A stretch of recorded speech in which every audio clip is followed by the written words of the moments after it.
Hi, everyone, and welcome to Be True, my podcast about the writing I love and the writing I do. I promise I won't rhyme the whole time. I'm John Tessitore, and today, the title poem from my chapbook on self-expression after the revolution. You can find On Self-Expression and all of my work at johntessitore.com. The previous few episodes of this podcast have been fun for me. Some family memories, some nostalgia, a Q&A.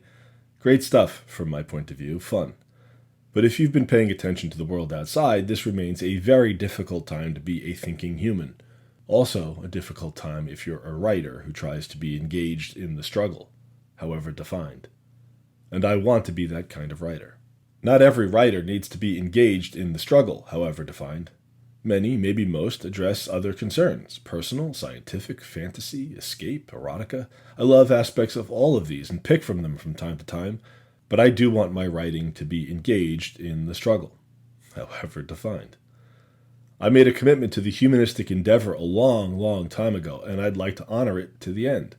That is, the scholarly and artistic efforts to champion people over institutions and corporations and even religions. That is never a simple task, I know this, and it certainly isn't simple today. I'm probably a dinosaur. How do we maintain our personhood, our humanity, when the great forces of our age, of any age, institutions, corporations, governments, religions, really don't give a shit about us as individuals?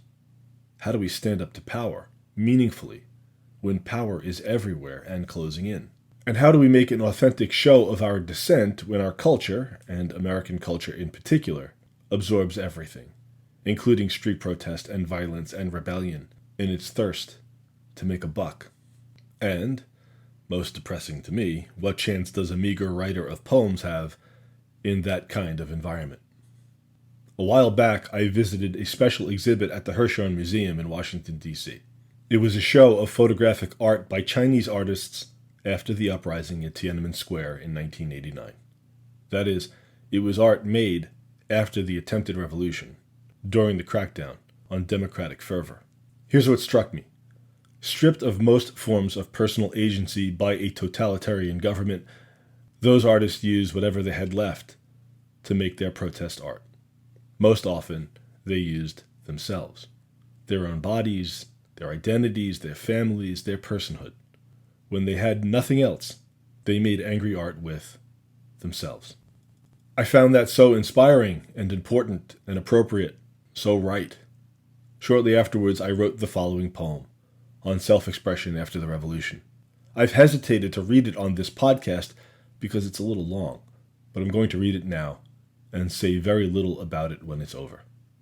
I think it's one of my favorites, but I'm a little frightened of it, to be honest. It contains a lot of my life somehow and is very personal, although it may not sound like it, especially the last lines. It's still pretty raw for me, but it feels like something I need to say today, and so here goes. They cover their bodies with letters, found words, nonsense syllables, lend themselves character, since we're all actors in the same tableau, or similar, and ape the starlet's posture. We pose, vogue, suspend disbelief in our own artifice, feign the fiction of interest, anything to stand out, disrupt progress, slip the rubber stamp. Most of us mouth sentences to the bathroom mirror, but real artists shave their hair, pierce their faces, mutilate, and sometimes they scribble the truth by mistake.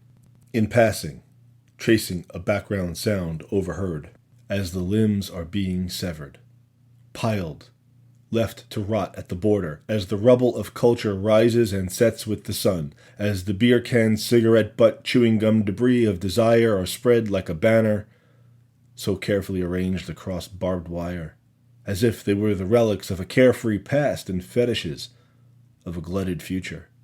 Today the stuff of a limp protest, while some of us continue to worry that irony is not enough and wonder if we can take an ice pick to our frozen politics. Carve an inconvenient crack for the heat to pour through, a tongue of flame to thaw the heart, a howling wind to clear the air for sinners like me who, drunk on wine and the comforts of self-deception, cannot know if it is the light we see or our own reflection, or whether any of us ever mean the same thing anyway. So who can blame them for drawing their feelings on the skin in desperation as an aspiration, a translation, or poem? Fashion be damned.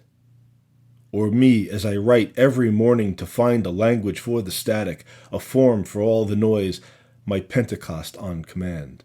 Or as we turn down the lamp tonight and bruise each other in prayer, until we scar something authentic, until our wounds speak in pidgin romantic. Mi amore. Until we scar something authentic, until our wounds speak in pidgin romantic. Mi amore. Mi amore. My love. My love. In 2024, that line feels like self-expression as revolution. Or maybe it's the only place to start.